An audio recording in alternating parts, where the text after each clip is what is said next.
E sempre numa luta para se tentar coibir a prostituição, que agora se chama exploração sexual. Não é, Adriana? Agora é exploração sexual. Não se fala mais prostituição, né? E muito dinheiro correndo nessa história. A história daqui já vão para a segunda PESTRAF, não é isso? Não, é o segundo plano. O segundo plano. O segundo plano, é. Plano nacional. E é muito terrível. E, por um outro lado, eu acho que aquilo que ele estava falando é uma confusão total. Porque não dá para você misturar essa história do tráfico e a nossa luta é tentar separar essas discussões. A história do tráfico é uma história, é uma questão que tem a sua própria agenda, né? Que eu digo de coração para todos vocês, a Rede Brasileira de Prostitutas, as putas que eu conheço, não queremos participar desta agenda, não nos interessa essa agenda, de jeito nenhum. Existe uma outra questão que está aí no imbróglio, que é a migração para o trabalho. Nessa discussão nós queremos estar, que é a migração para o trabalho das prostitutas. Somos absolutamente a favor que a mulher que queira ir para a Europa fazer seu trabalho, ou para sei lá para onde, que vá, porque o direito de ir e vir é um direito sagrado de qualquer um, porque nós estamos aqui em plena Ampox, a gente sabe como as pessoas têm sonhos e ficam felizes de estudar na Sorbonne, por exemplo, né? Temos uma colega aqui que estuda na École de Altos Estudos das Ciências Sociais, né? Mas nós, se temos o sonho de ir para Paris para fazer prostituição, não podemos, entendeu? Ué, por que não pode? Né? Tanta gente que quer ir trabalhar na Europa, eu não gosto, né? Mas tem muita colega que gosta. Então, se tem que ir. Se quer ir, que vá. Mas essa é uma outra discussão, que tem que entrar dentro da discussão e da agenda da migração para o trabalho. Essa que é a agenda. Porque nós consideramos prostituição trabalho. Então, essa é a história. A outra questão, que está também na confusão, é a história do turismo sexual, que está dentro dessa história. Outro dia eu estava numa audiência pública em Brasília, que a Comissão de Esportes estava fazendo, e o Romário, que é presidente da comissão, agora por conta da Copa, né, ele abriu a sessão dizendo que sobre turismo sexual ele nem queria falar. Porque como turismo sexual é crime, sobre crime ele não falava. Ele queria combater. Aí, poxa, eu estava na mesa também, eu disse, deputado, é o seguinte, eu tenho a maior admiração pelo seu futebol. Mas acho que o senhor não conhece nada de lei. Falei assim mesmo, porque alguém aqui, eu estou na Casa das Leis Brasileiras, alguém aqui pode me dizer em que artigo do Código Penal está o turismo sexual? De crime ou que não é crime, isso é outro problema que podemos discutir depois, né? Mas nós somos totalmente a favor do turismo sexual, certo? Porque se todo mundo ganha dinheiro com o turismo, por que puta não pode ganhar dinheiro com o turismo? Entendeu? Aí, porque vai contra, né, toda a história da mulher brasileira, que vai contra. Vai a favor, gente. Se os homens gostam, acham bonita a nós todas, né? Eu já estou com 60 anos, nem batalho mais. Mas aí, se acham bonita, que vai ganhar um dinheiro lá em Copa, você trabalha com os gringos em Copa, né? Os caras vão lá e gastam um dinheiro. Na alta temporada, quanto que é um programa em Copa?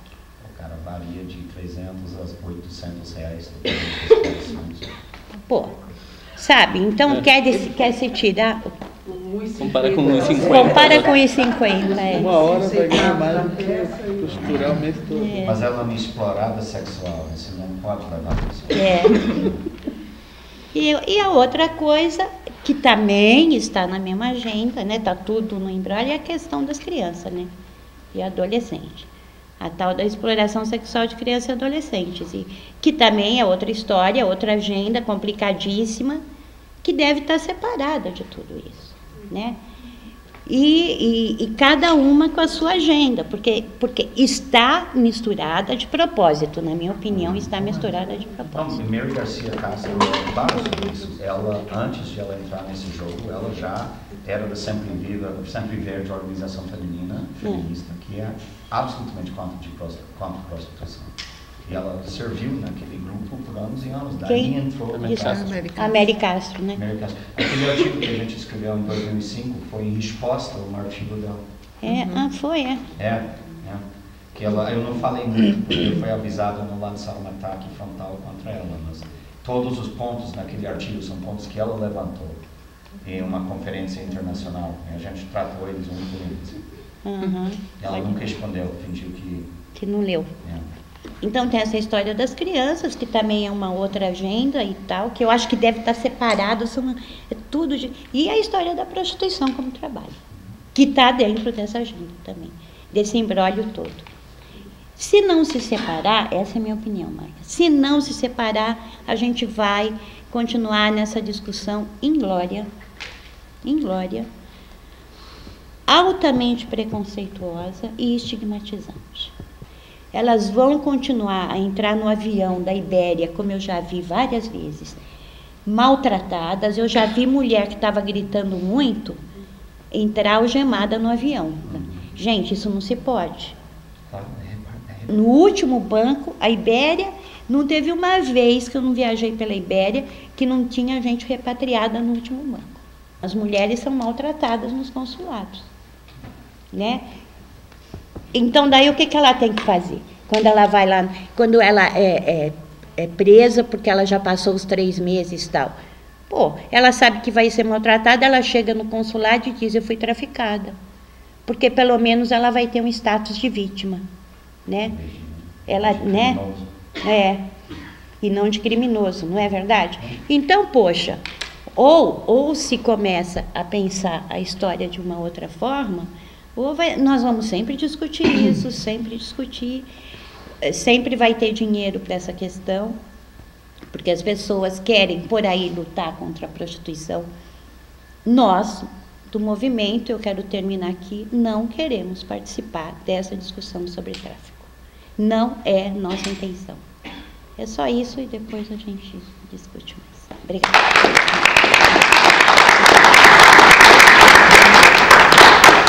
Obrigada, Gabriela. Eu vou passar imediatamente então a palavra ao José. O texto que eu vou ler tem 2 partes. Digamos, a primeira é uma versão curta e pessoal de um relatório de pesquisa institucional maior, ainda em fase de revisão. E a segunda surge do meu trabalho de campo atual na fronteira Brasil-Peru-Colômbia.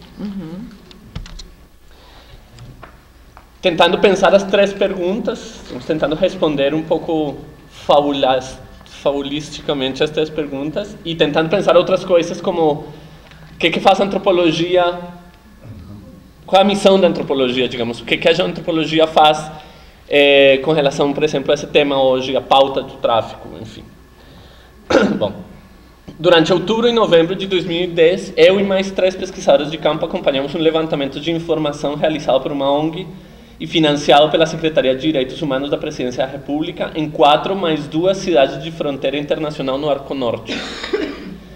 Em diálogos cujos detalhes desconheço, a ONG e a Secretaria se propuseram a adaptar a metodologia do posto de atendimento humanizado para migrantes do aeroporto de Guarulhos às realidades supostas de tráfico de crianças e adolescentes nas fronteiras brasileiras.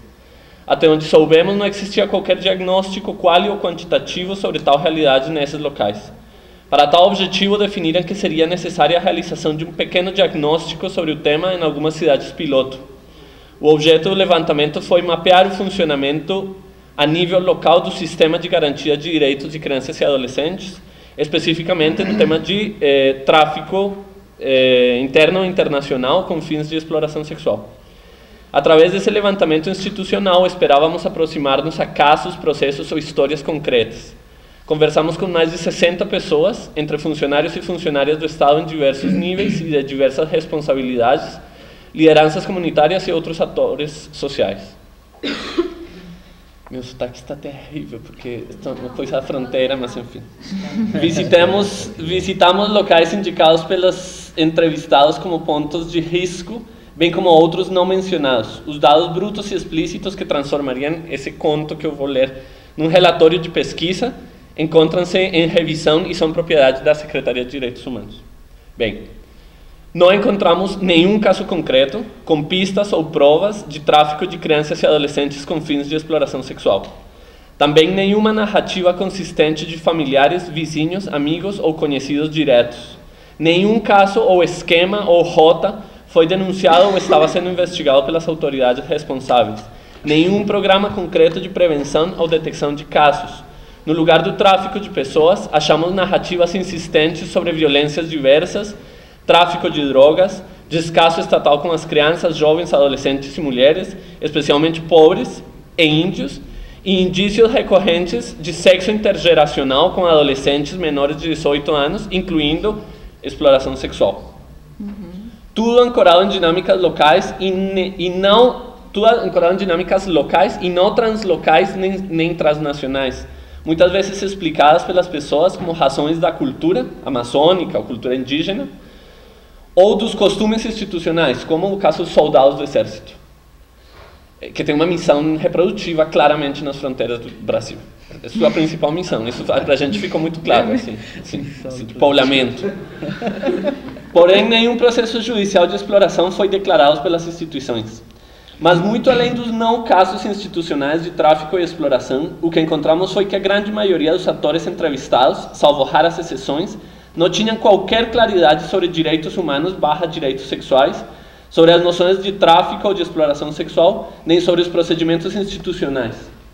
Nas noções de tráfico e exploração, a maioria das pessoas, incluindo alguns funcionários da ONG, juntavam as mais diversas formas de violência sexual e de gênero, bem como seus próprios preconceitos morais sobre populações já fortemente estigmatizadas, como prostitutas, adolescentes sexualmente ativos, índios, pessoas pobres, enfim.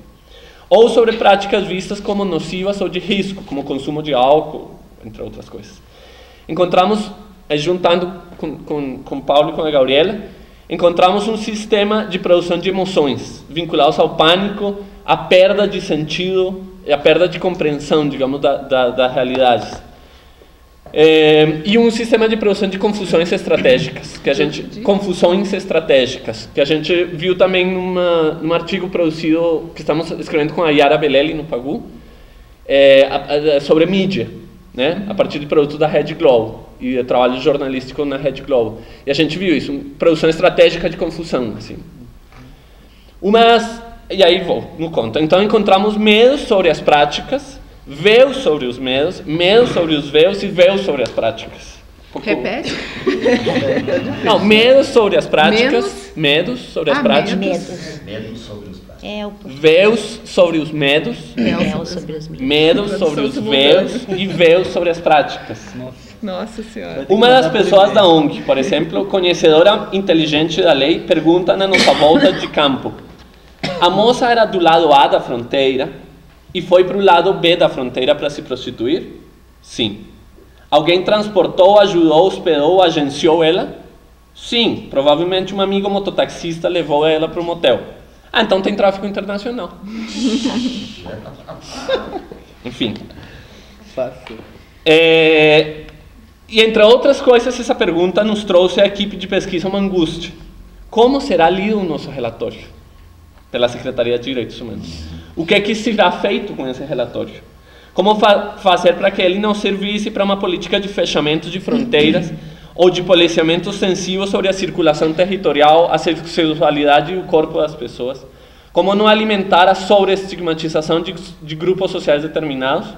Ressaltamos, então, no relatório, o que nos pareceu de mais interessante e problemático no campo: os usos desses temas por parte do Estado e outros atores, efeitos da capilaridade angariada de um discurso torto e a pouquíssima relevância que parece ter na promoção e garantia dos direitos humanos de crianças e adolescentes.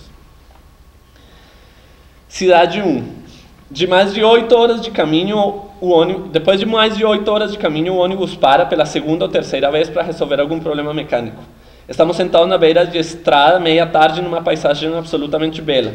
Um jovem paraense de 30 anos e pai de 3 meninas me pergunta pela razão da nossa presença ali.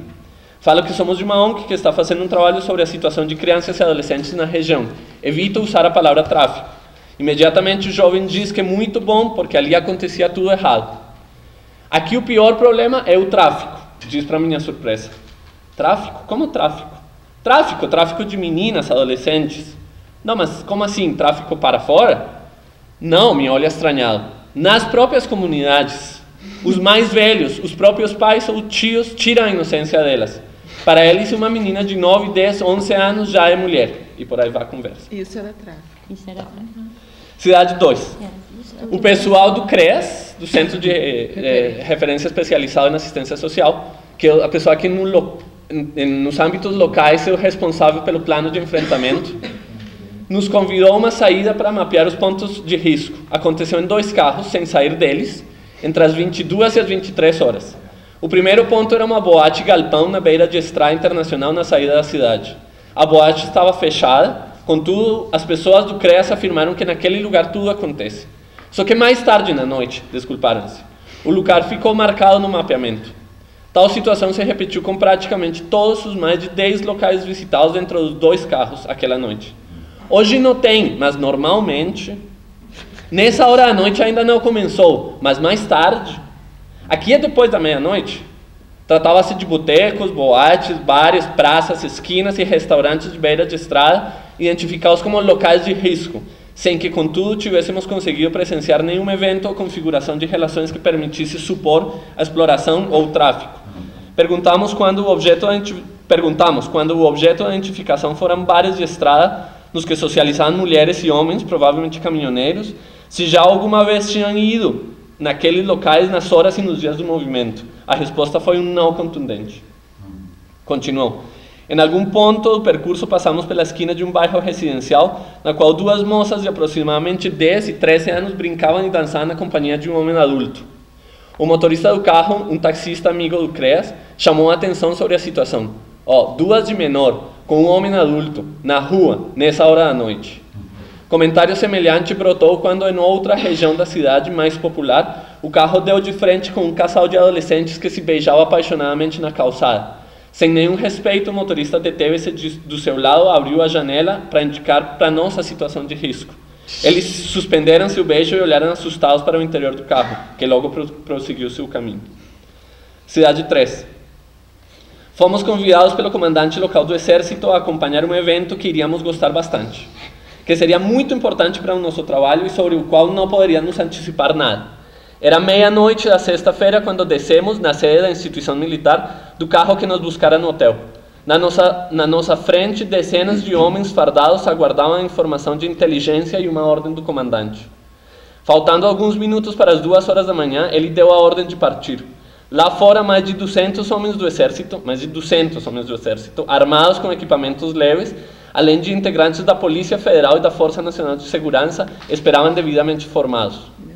Na voz do comandante, ingressamos nos veículos. 20, dos mais diversos tipos, entre particulares pequenos de cor qualquer, até caminhões camuflados, passando por ônibus, ambulâncias e vans, foram saindo em fileira estreita. Numa das vans, nós, junto com 2 ou 3 oficiais que comentavam sobre o necessário engarrafamento que iria acontecer. Na chegada ao local, desceram rapidamente, correndo para bater, cerca de 200 pessoas fardadas, 4 delas mulheres, que ocuparam as ruas, os estabelecimentos comerciais e o tempo de descanso das pessoas. O local-alvo, uma danceteria. Uma das 2 ou 3 danceterias que tem na cidade, frequentada por trabalhadores, pescadores, índios e soldados.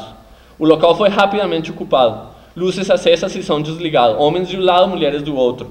Um a um, os homens começam a ser revistados pelos agentes da Polícia Federal e pelos truculentos integrantes da Força Nacional de Segurança. As mulheres aguardavam em pé. O objeto da revista era, além de detectar drogas e armas, identificar menores de idade, pois a operação buscava a repressão da exploração sexual. Crime que, segundo algumas pessoas do estado local, seria muito comum naquele local e em outros similares. Eis a surpresa que produziram para nós, o presente de encerramento da nossa visita diagnóstica. A maioria dos homens presentes apresentou sua carteira de identidade. Havia muito mais do que 100 mulheres no local, talvez o dobro. A imensa maioria delas não tinha nenhum tipo de carteira de identificação consigo. Vimos apenas uma que atirou do bolso, demonstrou sua maioridade e conseguiu sair rápido do local. As restantes foram submetidas à avaliação visual para determinar se seria maior ou menor de 18 anos. Ao redor de 10 moças foram levadas para identificação no cartório e entrega para os pais. Das cerca de 400 pessoas presentes no local, tido como centro de exploração sexual, não mais do que 20 eram aparentemente menores, e em nenhum caso pareceram ser menores de 15 ou 16 anos. Nenhuma droga foi apreendida no local e nenhum rastro de exploração foi detectado. O local, claro, foi fechado.